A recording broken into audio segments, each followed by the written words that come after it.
MGM, voice of MGM, fuel your heart with MGM Radio.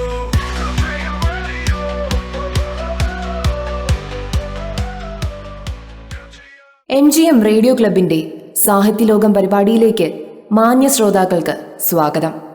ഞാൻ ദേവയാഗ.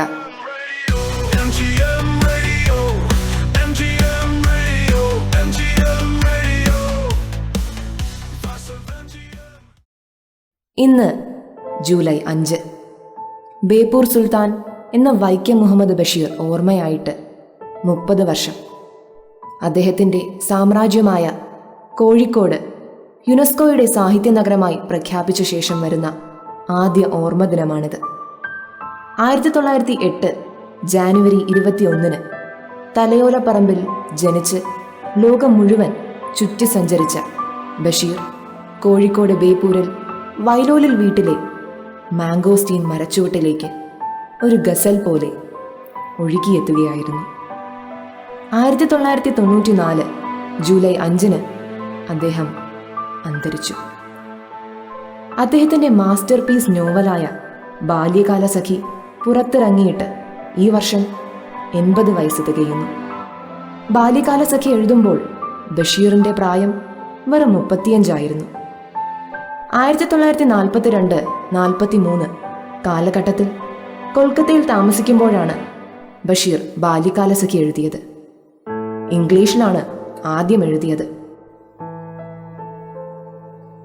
അതിന് 500 പേജുകളുണ്ടായിരുന്നു. പിന്നീട് മലയാളത്തിലേക്ക് ട്രാൻസ്ലേറ്റ് ചെയ്തു.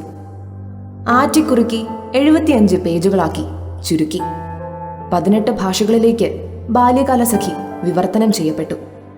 2 തവണ ചലച്ചിത്രമായി. ജൂലൈ 5 ഇന്ന് 30ാം ഓർമ്മദിനത്തിൽ ബാല്യകാലസഖിയുടെ 80ാം പിറന്നാൾ പതിപ്പ് രാവിലെ 10:30 ബേപ്പൂരിലെ വൈലാലിൽ വീട്ടുമുറ്റത്ത് മന്ത്രി മുഹമ്മദ് റിയാസ് പ്രകാശനം ചെയ്തു. 80 വർഷം പിന്നിട്ടിരിക്കുന്നു. ഇന്നും വായനക്കാരുടെ നെഞ്ചിൽ നീറ്റലായി തുടരുന്ന ഒരു ചോദ്യമുണ്ട്. എന്തായിരിക്കാം സുഹറ മജീദിനോട് പറയാൻ ബാക്കി വച്ചത്? വെറുമൊരു പ്രണയകഥയല്ല ബാല്യകാലസഖി.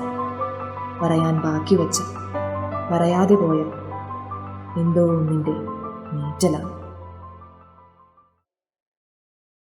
ബാല്യകാലസഖി. മജീദും സുഹറയും. മജീദിന് 9 വയസ്സ്, സുഹറയ്ക്ക് 7. ബദ്ധശത്രുക്കളും അയൽക്കാരുമായിരുന്നു മജീദും സുഹറയും. ശത്രുക്കളാക്കിയത് സുഹറയുടെ വീടിനടുത്തുള്ള മാമ്പഴങ്ങളായിരുന്നു. പിന്നീട് അവരെ സുഹൃത്തുക്കളാക്കിയതും ഈ മാമ്പഴങ്ങൾ തന്നെയായിരുന്നു. പണക്കാരനാണെങ്കിലും എന്തെങ്കിലും വിവാഹം കഴിക്കുമെങ്കിൽ അത് സുഹറയെ ആയിരിക്കുമെന്ന് മജീദ് ഉറപ്പിച്ചു. പാവപ്പെട്ട വീട്ടിലെ കുട്ടിയായിരുന്നു സുഹറ. പക്ഷെ അവൾ പഠിപ്പിൽ മിടുക്കിയായിരുന്നു. മജീദ് വെറും മണ്ടൻ ശിരോമണിയും ഒന്നുമൊന്നും ഇമ്മണി ബല്യ ഒന്ന് എന്ന് ധരിച്ചിരുന്നവൻ. 2 പേരും ഒരേ ക്ലാസ്സിൽ. പക്ഷേ സുഹറയുടെ അടുത്തിരിക്കാൻ തുടങ്ങിയതോടെ മജീദ് പഠിക്കാൻ തുടങ്ങി. സുഹറയുടെ ബാപ്പ മരിച്ചതോടെ തുടർ പഠനം തടസ്സപ്പെട്ടു. മജീദ് പട്ടണത്തിലെ സ്കൂളിൽ പഠിക്കാനും പോയി. എന്തായാലും സുഹറയും മജീദും വളർന്ന് യൗവനത്തിലെത്തി. 2 പേരും പരസ്പരം സ്നേഹിക്കുന്നു. പക്ഷേ ഒരിക്കൽ പോലും തുറന്നു പറഞ്ഞിട്ടില്ല. അഭിമാനിയായ മജീദിൻ്റെ ബാപ്പ വിട്ടുവീഴ്ചയ്ക്ക് തയ്യാറല്ല. അങ്ങനെ മജീദ് നാടുവിടുന്നു.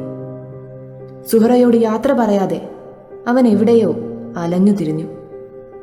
നീണ്ട 8-10 വർഷം ആരുമായും ഒരു ബന്ധവുമില്ലായിരുന്നു. അങ്ങനെ ഒരിക്കൽ മജീദ് തിരിച്ചു വന്നു. പക്ഷേ അപ്പോഴേക്കും മജീദിൻ്റെ ബാപ്പ ചതിയിൽപ്പെട്ട് പണമെല്ലാം നഷ്ടപ്പെട്ട് കടക്കണിയിലായിരുന്നു.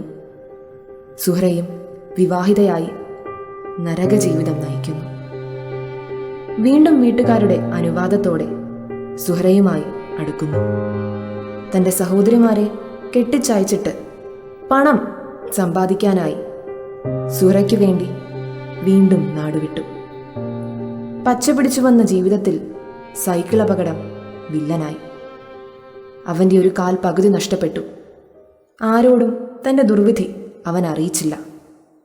അങ്ങനെയിരിക്കെ അവനൊരു കത്ത് വന്നു.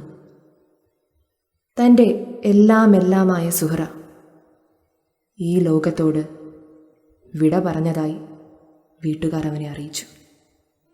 സ്വന്തം വീട് ജപ്തിയിലുമായി. എന്നാലും ഹോട്ടലിൽ പാത്രം കഴുകൽ ജോലിയിൽ തന്നെ മജീദ് തുടർന്നു. വീട് വിട്ടു പോയ സമയത്ത് എന്തോ പറയാൻ സുഹറ ആഗ്രഹിച്ചിരുന്നു. എന്താണെന്ന് ഇന്നും ആർക്കും അറിയില്ല.